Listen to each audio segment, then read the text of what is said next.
Hello and welcome back to Crew 42's coverage of the 2025 Brent Hambrick Memorial. This is at Brent Hambrick Memorial Disc Golf Course in Columbus, Ohio. This is our MPO Lead Card final day coverage. My name is Zach O'Haron on the commentator's mic. Along with me, I have Sam Smigiel again. How we doing? Hey, I'm doing great, Zach. This is the final day of the final event at the Brent Hambrick course before it undergoes construction for the dam for the next 4 years. So last time we get to play this course for a while, this historic event, and we've got a great lead card. Tony Moe, Winn Gramling, Trevon Crowe, Caldwell. We've got a couple guys shooting some hot rounds. Trevon shot a hot round, 12 or 13 yesterday. Every day we're seeing someone shoot a hot round. Yeah, Tony with the 12 as well. So we've got some hot scores. 18 down is the lead right now. Oh, what do you think's going to win it? You know, going into today, I talked to a few people. I think Tony, if he could repeat a 12, I think that wins it. Yeah. And with so many people at 17 down also on chase, there's a 6-person cluster really tied for first almost, and then you still have a couple names underneath that could make a move if they have a hot round, 13 or 14 down. So really, this is a race to the finish. You have to play perfect. Bogeys are worst case scenario today because of how well, like as you mentioned, the field is playing. And hole one, luckily for our card, since we're all forehand specialists and backhand lefties, this is a hole you really want to get a putt on. Tony gets a great hyzer around the corner here and a fantastic little trickle roll to get in bullseye. We'll take that. Yeah, I really think no matter what, the winner is going to shoot double digits. Whether it's one of the leaders right now or someone that chases them down, you've got to shoot double digits today to take this one down. I think it's required. Now, the wind was a little calmer today, is that correct? I believe in the start it was, and then it picked back up a little bit. But with the way that the hills are here, there is a little bit of unpredictable wind on this front nine. So it's still challenging no matter what. And Trevon with a real big forehand to get there. You're throwing over 400 feet of power to get that shot. Playing lawn darts with that kind of power. Calvin's the second time on the channel. We featured him over at Brewer Park, I think a couple years ago. Gets his forehand also near bullseye's edge. And these guys are really making this hole look easy. Off to a great start. Wind furthest out. Looks like he's maybe just outside the circle.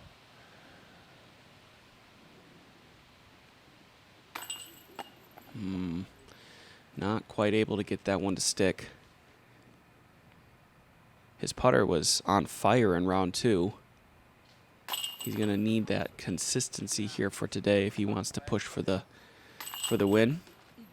Yeah, I think the first putt there being obstructed probably 40 foot or onto a knee. Gave it a good effort. I don't think he should read too much into that. Right. There's still plenty of holes to play, and he's only one back.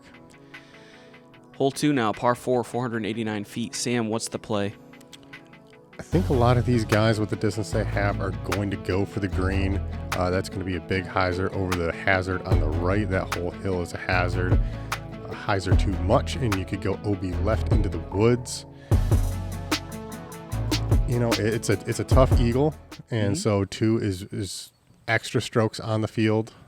So I don't blame the layup play at all, because playing for a 3 is strokes on most people. Yeah. And that looks like that's exactly what Tony's going to do here. Well, I mean, that's a putt. That's a putt, actually. Yeah, we've had 3 eagles in rounds 1 and 2 total. So an eagle here is bonus for sure. And this looks early. This has to stop. Okay. So he's throwing something a little slower. Just playing safe. And Trevon's got really good power forehand. I like him but a lot of his stuff is flippier, so I like that play from him saying, I'm going to throw something slower, a little more stable, and just kind of play for the birdie. This is looking really good. You want to keep it pretty close to that hill, because once it starts hyzering like that, nice, shapes really well, and that was an excellent shot. Inside the circle for an eagle. Winn let this leak a little too far right in round 2. Stayed in the hazard. He's got to, this needs to hyzer. I think it's going to hyzer if it just gets a little something. And it doesn't. Yeah, it needed to hit the little rock path, whatever, in order to have a even chance. Yeah, he's going to be close enough where he's still going to have a putt for par. Trevon leaves that one a little bit long, maybe 25 feet, a little longer than you'd like. Throwing the safer shot off the tee. Not sure if he meant to lay that up, but he's going to be right under the basket for a par. Tony with an eagle opportunity. Good sit there. Trevon with this as his comeback putt. No problem. Yeah, able to sneak that one in. Can't see it very well with that back wall of trees, but there is quite a bit of wind in this area, and I think that's what we just saw there is gets in your head. Yeah, especially when you're up above the basket. The wind was kind of coming from up the hill and kind of slamming it down, and made for a pretty tricky putt, even a 20-footer.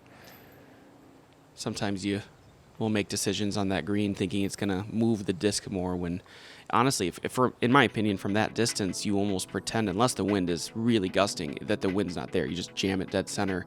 The movement from that distance will be so minimal that it shouldn't matter. A little extra speed on it, and just kind of, just ignore it. Yeah. as best you can, right? Yeah. Hole 3, 344. Pretty standard forehand hole, I would say here. OB is on the left side. We saw in round 2 a couple of people trickle deep, which is taking birdie pretty much out of play, depending on how far you go. We'll see if our competitors can get ourselves a circle. Oh, that looks so cool when that's flying there. Yeah. It's like the little slow motion. Matching the frame rate of the camera. Pretty sweet. All right, we have Trevon now also going with the forehand. Gets this one higher.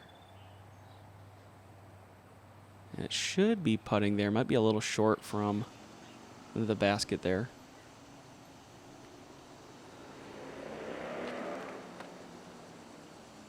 I like the height to keep this one stalling towards the basket.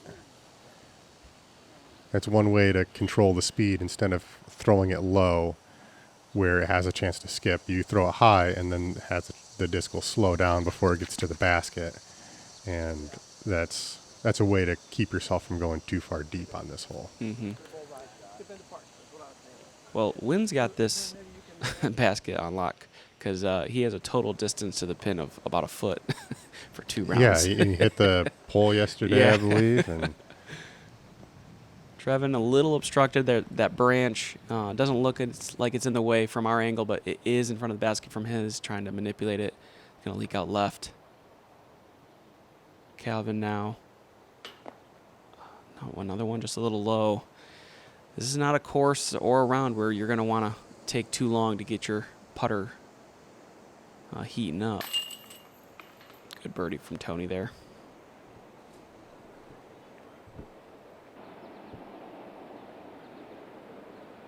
Trevon leaked a little far. It's a really important putt there for Trevon to get that one about circle's edge. Stressful putt there. You can see he said, wow, after he made that. He said, it's a little too much to be dealing with on hole 3. So I'd really like to get a little closer on the next one. Yeah. Hole 4, par 3, 347. It's only 3 feet more, but what makes this hole unique and different from the previous hole? I think not being able to see the basket and how far right it is the biggest challenge. And then once you get to the green, obviously these kind of 3 tiers here make putting just a little bit more of a challenge. You have to get a little further right than you would think. And when you're doing that, you could be early woods left or long woods, or not early woods left, early woods short or long woods. And then there's no putt from in there. Mm-hmm. Tony kind of challenging that left side OB, which doesn't typically come into play, but that's a really tough putt from there. He's going to have to decide if he wants to run a 50-foot death putt. Just needs to spike. I like this. Yeah, great correction from yesterday. Should be a much easier birdie for Winn today. Yeah. Trevon trying to do the same thing. Looks to be cut a little bit more inside, but it doesn't have the distance. Oh. Did that hit the, like, wood? Oh, stay in. Wow.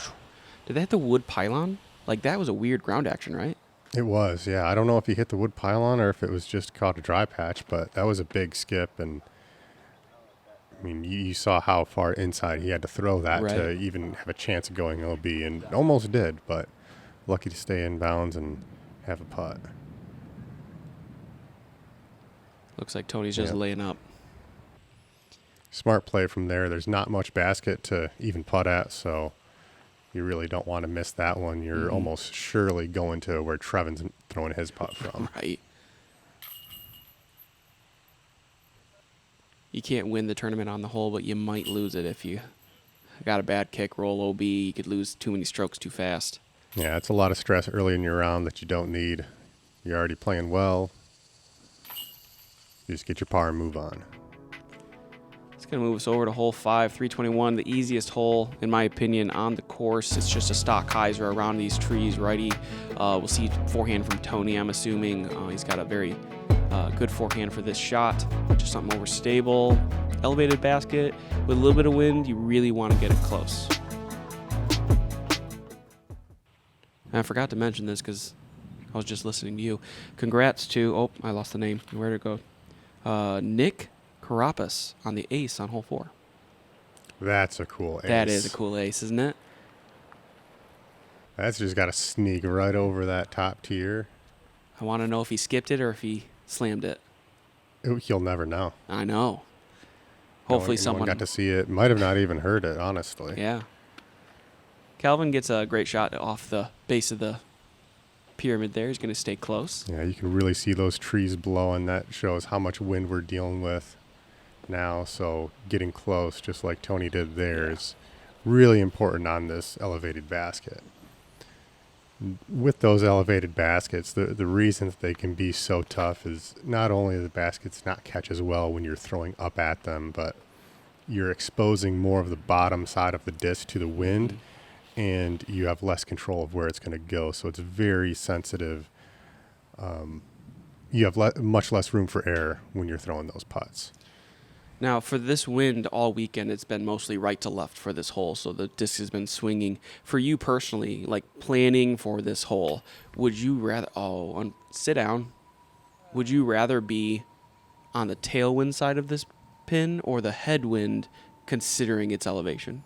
I like a tailwind or a left to right wind, something that I know is going to slam the disc down, and then I can plan for it, because I think it's easier to plan for how much the disc is going to drop versus how much it's going to lift. Yep. If I miss that, then, so what? I hit the cage and, I'll have it easy tap in. If I soar it over the basket, then... Do you think he almost missed that? Yeah, Trevon's like, don't tease me. Don't, go through the chains. Who knows what might happen? It's going to move us over to hole 6. A very difficult hole if you're not in the right spot off the tee. We have 675 feet. Mando on that tree on the right side. Where is the ideal landing zone off the tee? Anything around or past the short pad there is great. And then really it's about speed control on your second shot.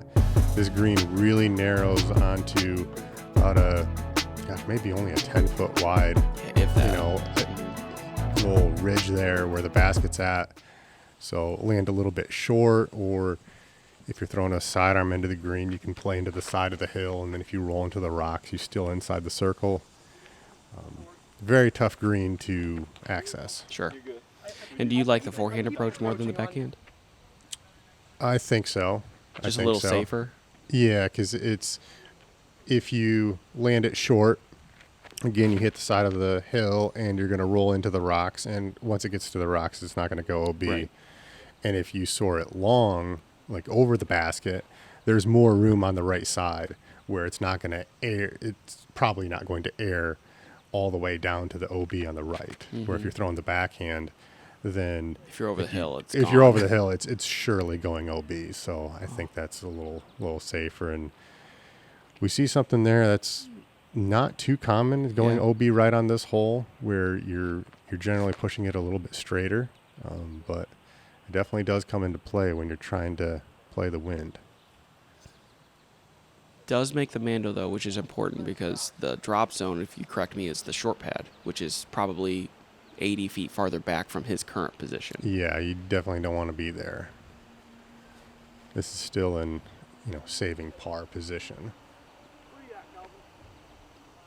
And it's hard to kind of commit to that shot as well because, throwing the forehand is the safer play. I agree with that. But even if you, cook it a little too much and it lifts, then you bring it into play or it turns over because the wind interaction. For this hole, I think it would be left to right. So it definitely has that potential to kind of lift it and push it right to bring that OB on the right side a little more into play. But when you're this far back, this green is very scary to try to get close. Yeah, I like this here where he was playing a little bit, airing a little bit further on the left side.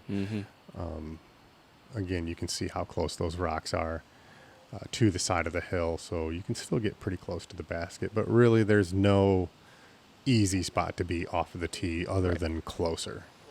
Yeah, it's just as close as possible. And with this wind, these guys are going to have some decisions to make about whether they run these shots or not. Winn saying, not going to play with that fire. I'm just going to lay up.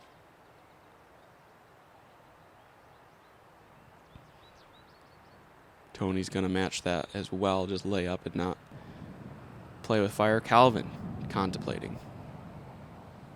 He wants it. I think Calvin runs this one. He's inside the circle, and he doesn't. Must have not felt confident with that wind and maybe getting a little bit of lift over the basket. And rightfully so, it would go OB if he missed. Right. Or very likely. So Trevon's able to sneak away with the birdie. Our other competitors, Calvin and Tony with pars. Winn with the OB is going to tack on a bogey to his scorecard. Not the start he's looking for, but still plenty of holes for him to try to make a move. Hole 7, 605.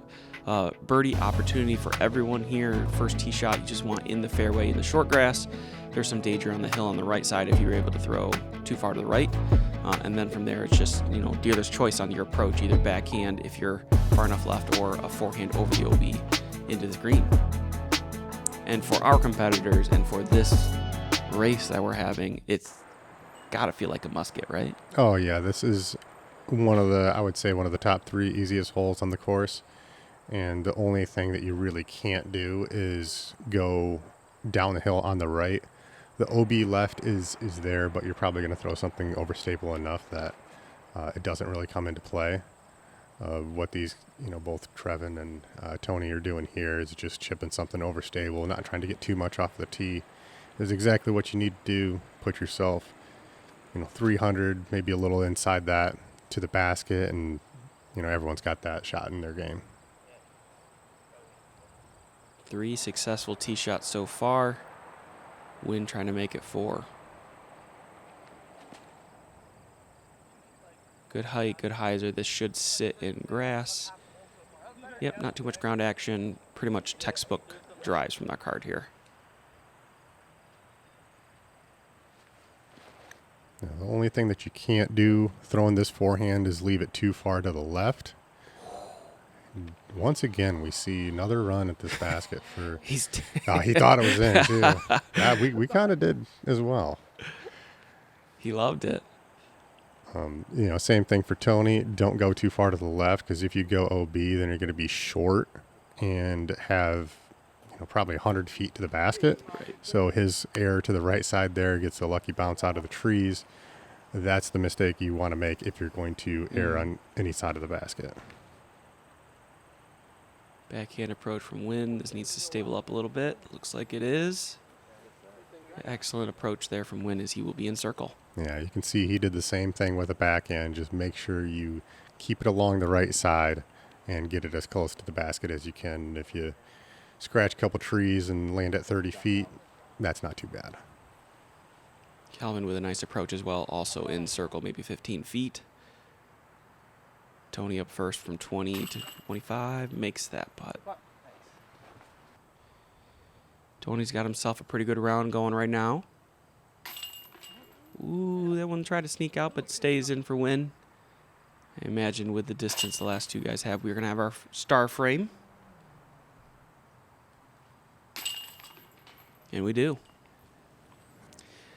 Going to go to the statistically most difficult hole on the weekend, not just today. Hole 8, par 3, 444. The wind makes this very difficult. It's an island fairway / green. If you want, like, you play this for par, right? I think most players should. If you have, I think you want to have about 500 foot of distance to be able to throw a overstable distance driver that you don't have to flex at the basket. That would be the play where, I think you would start feeling a little bit more comfortable going for this and not having to worry as much about the OB.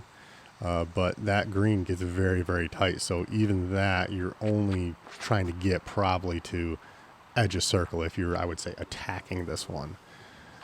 Playing for par on this is definitely a smart play and is going to take strokes on the field. Tony kind of bringing the OB right side into play there. There's a line across that creek there. He does stay in bounds, but it is not necessarily a fun placement over there. Yeah, and this is kind of what I would call like the conservative, aggressive line here that we just saw from Calvin, where he's throwing the distance to get there, but he's not throwing the line to get there. So he's erring towards a bigger part of the green. We just see, mistake there from Winn. Probably had the distance to get there, but, just missed his line by a couple feet, and that's going to cost him another at least one stroke. Yeah, he had talked to the card that he was trying to get that a little flatter, and the wind just didn't let it flip up all the way he wanted to, so it ended up riding up to the left and finding the OB, unfortunately. I think Trevon is basket hunting. I think he was trying to throw that one in, too. He's basket hunting right now. Said the last one was really close, so maybe I'm just dialed right now. Tony with... Did he get out? Yep, there he is on the right side of the green, so very impressive approach from having pretty much no line. Yeah, and that right there, I love that spot for him.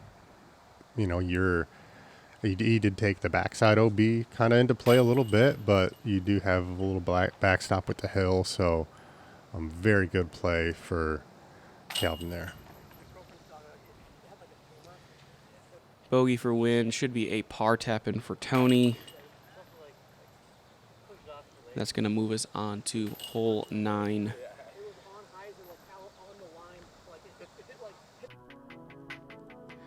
.408 feet, par 4.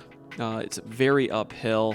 I would say you want your tee shot, if you're not going for the green, I guess, just to come up to the left of this bushy tree here on the right side. Yep, exactly. Anything here or better is good. And then probably chipping a forehand right at our camera guy there.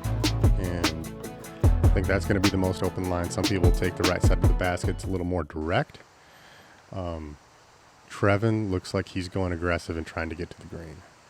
Now, he's got the power to get there, but this isn't going to. Yeah, he needs the left gap, I think, on that line if he wants to push up to the basket. Yeah, maybe a little bit more turn. It's a very specific shot to be throwing that. Tony's going, I believe, just with a mid-range here just to shape the fairway. Much more conservative shot and taking a much easier 3. Trevon is bringing a lot of trouble into play, and I think from that right side, probably lucky to stay where he's at. This looks a little inside, but it's along the edge. Maybe have a stretch out forehand from there.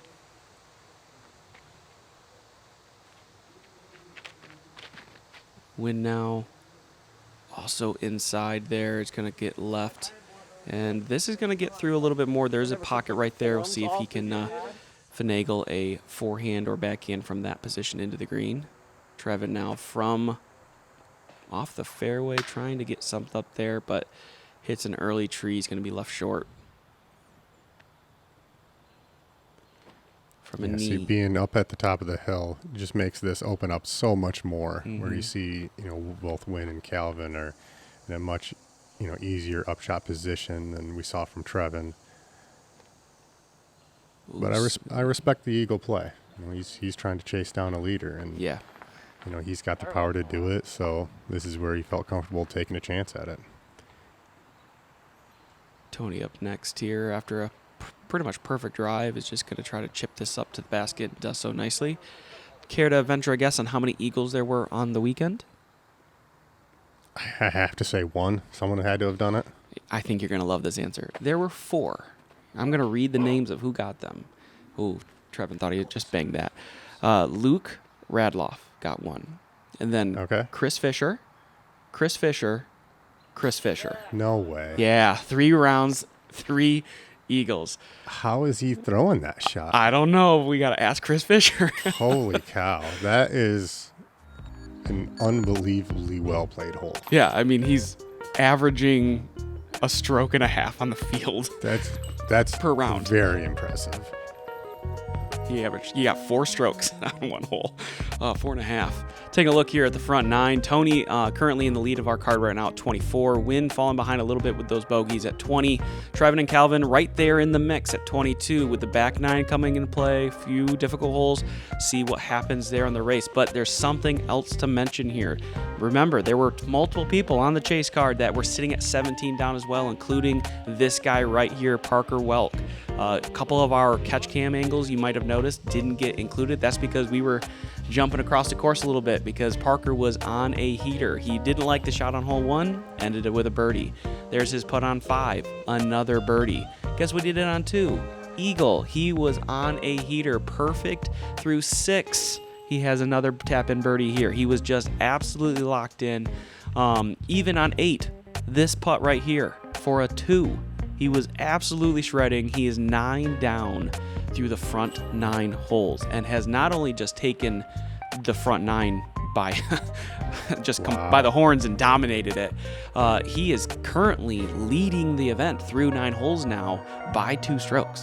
So some of these decisions that these guys are going to be making as we get down this stretch here, I mean, they're going to have to make a move if they want to catch up to Parker, who's perfect. That's really impressive stuff there because, Tony's playing good and he's in a position where you're really not expecting someone to be coming and catching you from the chase card, and Parker is doing some stuff that you can't plan for. Yeah. And so now it's going to make these guys a little bit more into attack mode going into the back 9. So really excited to see how this plays out. If you haven't already, please like, subscribe. If you're interested in supporting us on Patreon, do so as well. We'll see everyone on the conclusion of this round in just a moment.